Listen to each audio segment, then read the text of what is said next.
Hi and welcome to Tech Tip Friday. I'm Kurt Staley, that plastics guy, and I'm bringing you a tech tip that you could take to the shop floor with you today. I wanted to continue a few more of my thoughts and experience sharing around color, and I get asked many times how to reduce the cost of colorant. And colorant is not a cheap thing. So a couple of things that I tell people when they ask this question are, number one, consider the quality of your color match. And there are a couple of things there. Do you need an exact bang-on color match with 100% repeatability lot to lot? Think automotive with a DE of 0.5 or less. That's a very tight tolerance, and it will cost you much more to hold that tolerance. So if you can relax a little bit on your lot to lot variance, give the manufacturer of the color concentrate a little bit of variance in their process, you could save some money. So that's one aspect of it. The second aspect, if you are looking at a color match, do you have to have a very vibrant color? We would call it chromatic. Do you need to have that vibrancy? Or can you have a color that's a little dull or muted, or we might refer to it as sort of a dirtier color?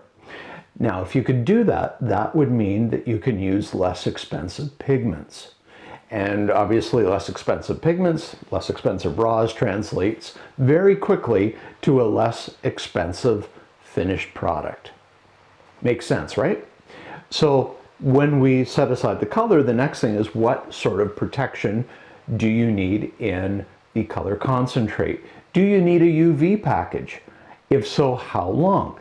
Thinking again about automotive, their typical standard is 10-year outdoor exposure with Florida or Arizona testing to back up.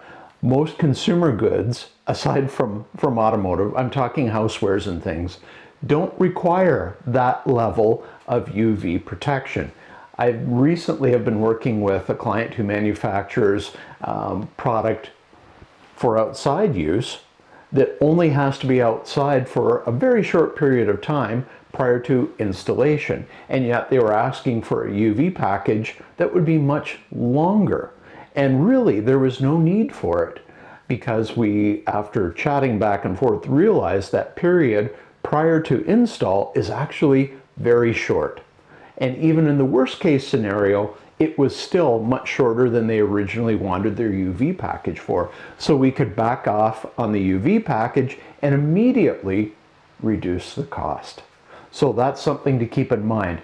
And then of course, if you want other things in the colorant, maybe you want some type of slip additive to help your molding process, maybe putting it in the colorant isn't the best.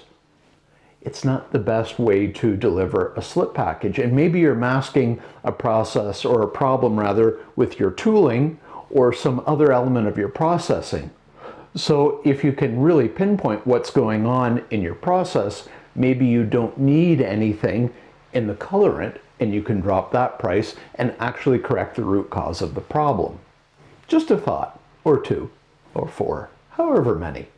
Anyway, I do hope those are things that you could take with you to the shop floor today. I wish you a great Friday, a great Thanksgiving weekend if you're in Canada and celebrating, and we will talk to you next Friday with more tech tips. Thanks so much. Have a great day. Bye for now.